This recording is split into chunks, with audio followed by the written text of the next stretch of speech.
मराठवाड्यासह राज्यामध्ये पावसानं कहर केलाय। हवामान खात्याने दिलेल्या इशाऱ्यानुसार कोल्हापूर जिल्ह्यामध्ये देखील पावसाचा जोर वाढलेला आहे। पश्चिम भागातील घाटमाथ्यावर पावसाचा जोर चांगलाच वाढलेला दिसतोय।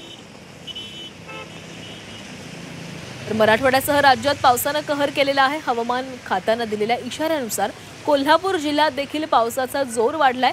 पश्चिम भागातील घाटमाथ्यावर देखील पावसाचा जोर वाढल्याचं दिसतंय। राज्यभरामध्ये अनेक ठिकाणी पावसानं दमदार हजेरी लावलेली आहे। मुसळधार पाऊस बरसतोय।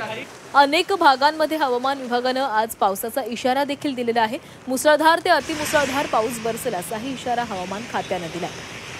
कोल्हापूरमध्ये देखील मुसळधार पाऊस बरसतोय। पावसाचा जोर वाढलेला आहे आणि याचाच आढावा घेतलेला आहे आमचे प्रतिनिधी प्रताप नाईक यांनी।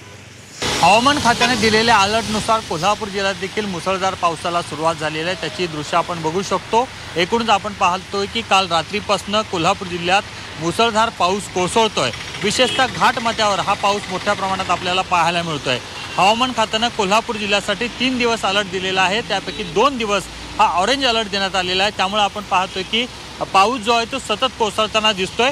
एकूणच आपण पाहतोय की कोल्हापूर जिल्ह्यातल्या घाटमाथ्यावर जो मुसळधार पाऊस पडतोय त्यामुळे नद्यांची पाणी पातळी देखील आता हळूहळू वाढायला सुरुवात झालेली आहे।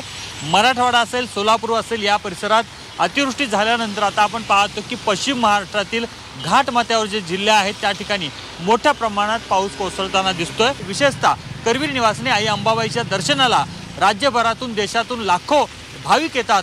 त्यांचं देखील या ठिकाणी सर्व व्यवस्था जी आहे ती विस्कटलेल्याचं चित्र पाहायला मिळते। कॅमेरामन प्रताप नाईक, झी 24 तास, कोल्हापूर।